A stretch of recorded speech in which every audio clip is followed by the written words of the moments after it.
Day of Dragons is an online creature survival game set in a large sandbox open world with multiple biomes and distinct creatures. Rule the world as one of several dragon species or play as an elemental. In this video we will see and hear some of the dragons and talk a little about them. With information from the new roadmap, link in the description, we can also line up when to expect to see them in game and how to get them. While there will eventually be lots of dragons to pick from, many will have to be unlocked through gameplay. This, however, is to gain the ability to spawn as them directly from the menu screen.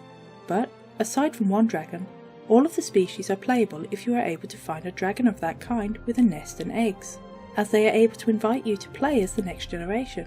With that said, let's meet the dragons.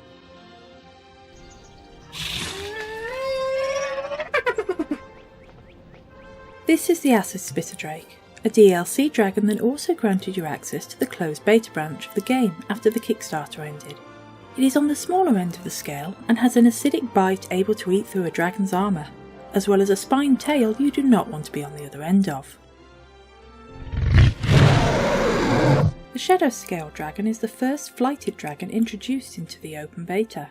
It's mid-sized and one of the fastest dragons, with a plasma breath and a cloaking ability to help it hide from sight. If it were a D&D class, it would be a rogue. The Infernal Ravanger will be the first Wyvern added into the game for the Genesis update. Larger than most, it will be able to set itself on fire while also having a devastating fire breath.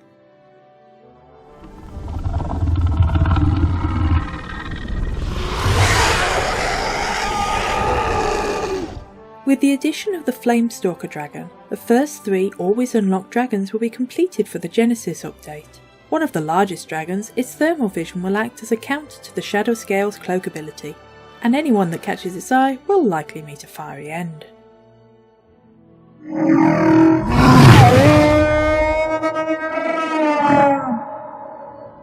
The Singh Crest Wyvern will be one of the first support dragons added into the game in the Helping Herbies update.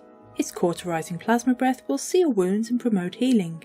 Feeding mostly on fish, it will rely on the allies it makes and its speed to stay clear of danger. This dragon will need to be unlocked through gameplay unless you're a backer of the Kickstarter. Most of the following dragons now are still in their early concept phase and won't have their official name yet. That said, let's meet them.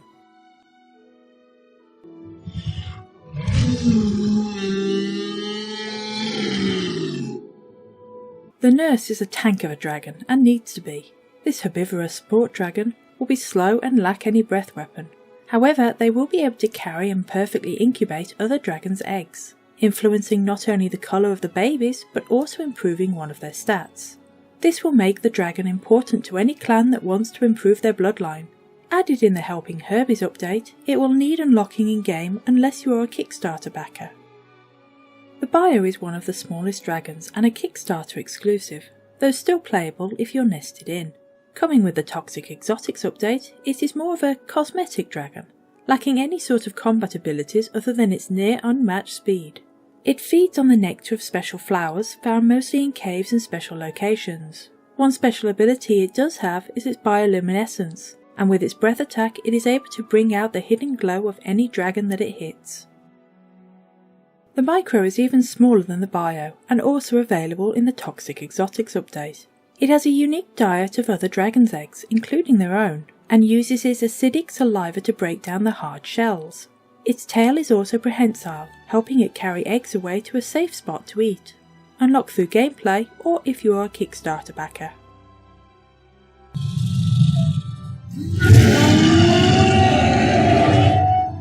The Ice Wyvern is the frosty counterpart of the Infernal Ravanger, and will be a free dragon unlocked for all once the Frozen World update comes. Its icy breath attack will be nasty, but it will also be able to surround itself with a thick coating of sub-zero air that will freeze any that get too close. The Ice Beomoth has yet to get its concept art, but what we do know is it will be larger than almost all of the other dragons. It will be a slow grower but a powerful drake, and thus unable to fly. It will also be one of the few dragons naturally able to grow to alpha without the need to hunt for catalysts that would normally set a dragon to grow beyond the adult stage. Added in the Frozen World update, it is unlocked through gameplay or if you are a Kickstarter backer.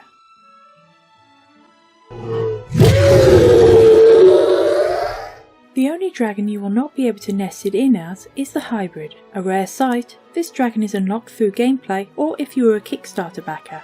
When spawned, it will be given a random element as its breath attack, making them unpredictable opponents. These beasts will be taken to the air for the Shocking Hybrids update.